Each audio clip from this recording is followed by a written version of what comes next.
अच्छा, आज की जो वीडियो हमारी आरएल सोर्स लोड पर ही है। इसमें ख़ास तौर पर है supplying power to a DC source from an AC source. AC source से डीसी सोर्स साथ अटैच है। प्रीवियस वीडियो हम पढ़ चुके हैं कि डायोड के साथ सिर्फ आरएल है लेकिन डीसी सोर्स नहीं है। अब अगर डीसी सोर्स भी हमारे पास मौजूद हो तो हमारे पास क्या होती है, सर्किट में चेक करते हैं। अच्छा, ये हमें दिया हुआ है, एसी सोर्स दिया हुआ है। एसी सोर्स में एक डायोड है, आरएल सर्किट है और साथ एक डीसी सोर्स भी अटैच हुआ हुआ है। अब हो क्या रहा है इसमें, थोड़ी देर में हम देखते हैं कि वो आर एल वाला हिस्सा, दूसरे लफ्ज़ों में ना, इसको दो हिस्सों में उसने तोड़ के बताने की कोशिश की है कि अगर एसी वाला हिस्सा है तो एसी वाले में हमारे पास आर एल वाले हिस्से को अगर हम काउंट कर रहे हैं और दरमियान में, अच्छा, अब डायोड को उन्होंने क्या कर दिया है, एज अ शॉर्ट कर दिया है। तो अगर एसी में अगर शॉर्ट हो जाता है तो ये हमारे पास ये आउटपुट आ रही है, और सिमिलरली जो डीसी वाला हिस्सा है उसको अगर हम शॉर्ट करते हैं तो वो उसकी जो रेजिस्टेंस है वो वाला हिस्सा उसने काउंट किया हुआ है।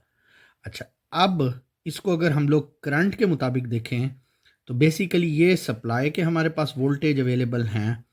डीसी इतनी देर जो है, डीसी यानी दूसरे लफ्ज़ों में इसको कट ऑफ कर देगा। अब ये जितने भी वोल्टेज हैं अपोजिट डायरेक्शन के अंदर हैं, ये देखें अपोजिट डायरेक्शन में। फॉर एग्जांपल ये 20 वोल्ट का है और ये 5 वोल्ट है, तो ये 5 वोल्ट की उसकी कट ऑफ है। उसके बाद जो है वो अपनी वैल्यू को शो कर रहा है। तो ये सप्लाई के साइनोसाइडल वेव है, ये उसका डीसी का हो गया।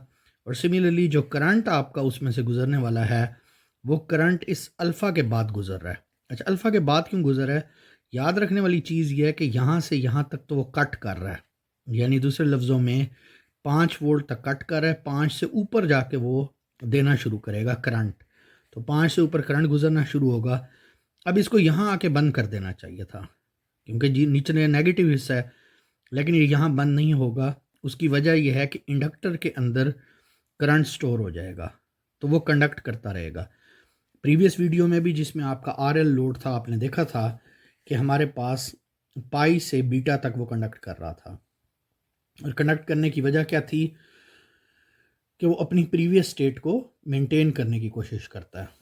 तो इंडक्टर अपनी प्रीवियस स्टेट को मेंटेन करने की कोशिश कर रहा है, इस वजह से यहाँ पे कंडक्ट कर रहा है। सिमिलरली इसके बाद फिर वो ज़ीरो हो जाएगा, फिर उसके बाद फिर वहाँ से वो अल्फ़ा से कंडक्ट करेगा करंट, फिर ज़ीरो हो जाएगा।